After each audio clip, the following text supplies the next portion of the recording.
रामकृष्ण हरिताईंनो, सगळ्यांचाच आज उपवास असेल आणि फराळाची जी काही तयारी असते ना ती चालू असते. एकादशी आणि दुप्पट काशी.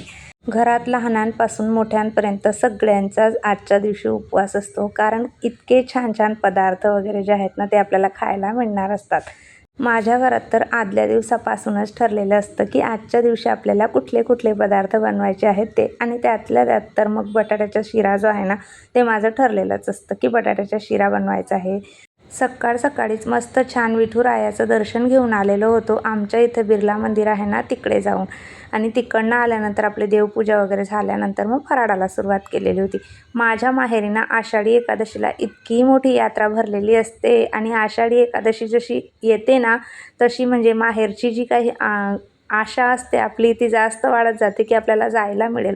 पण मुलांमुळे जाता येत नाही, स्कूल असते, ट्युशन असतात, त्यामुळे काही शक्य होत नाही. पण त्या दिवशी मात्र माहेराची खूप जास्त आठवण येते की अरे तिथे सगळ्याजणी आलेल्या असतील, किती मजा करत असतील, दर्शन घेत असतील, पालखी असते पूर्ण गावामध्ये, असं खूप मज्जा येते. आणि माझ्या मुलींनी तर म्हणजे मी जेव्हापासून कल्याणला शिफ्ट झाले ना तेव्हापासून एकदासुद्धा यात्रेला गेलेली नाही आहे. पण खूप अशी वाटतं की जायला पाहिजे आपण. असं संसार आणि प्रपंच हे काही आपल्याला सुटत नाही. बघू आता पांडुरंगाचं जेव्हा आपल्याला बोलावणं येईल तेव्हा आपण नक्की जाऊयात, आणि यात सगळ्यातून व्यवस्थित सेटल झाल्यानंतर.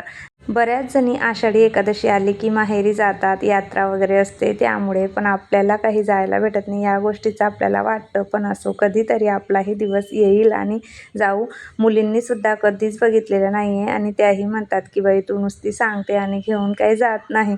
पण बघू आता त्यांचंही सगळं व्यवस्थित झाल्यानंतर मग होईलच जाणं कधी ना कधी.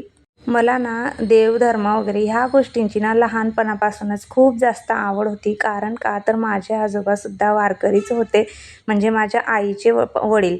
त्यांनासुद्धा खूप जास्त आवडायचं, आणि मी माझ्या आजीकडेच राहायचे, त्यामुळे ना या सगळ्या गोष्टींची सवय झालेली होती.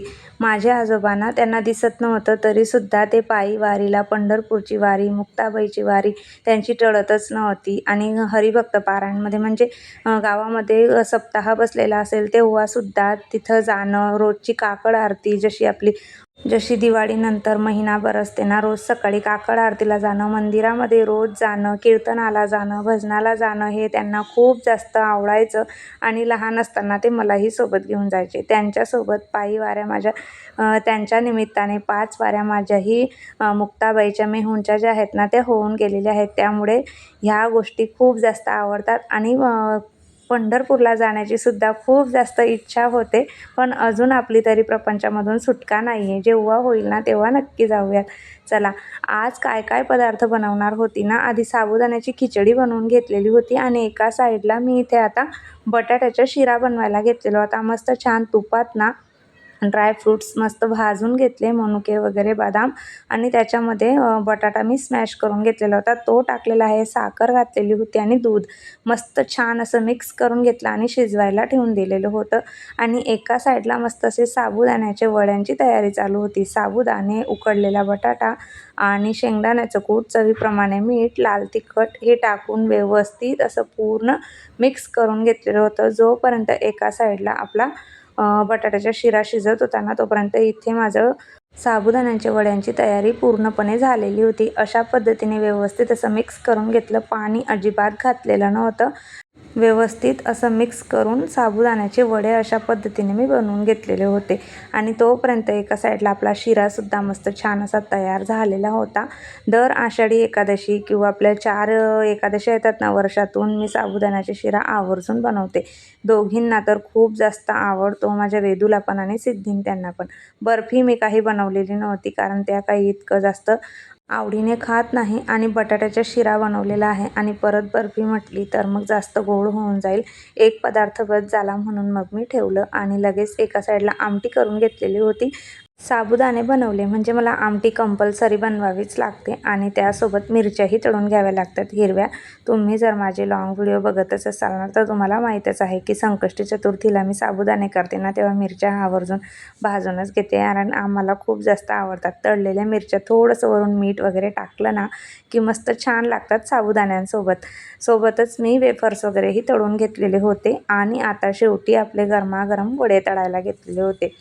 आमटी होती म्हणून मी वड्यांसोबत चटणी वगैरे काही बनवलेलं नव्हतं. मस्त छान असे मध्यम गॅसवरती ना वडे तळून घेतलेले होते आणि छान झाले होते बरं का, मस्त झालेले होते. आणि माझ्या घरात तर सगळ्यांना खूप जास्त आवडतात.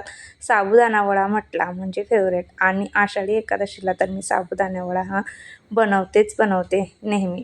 कारण एक दिवस आधीच या लोकांचं ठरलेलं असतं की उद्याच्या दिवशी आषाढी एकादशी आहे म्हटल्यावर साबुदाणे वडे हे बनवायचेच.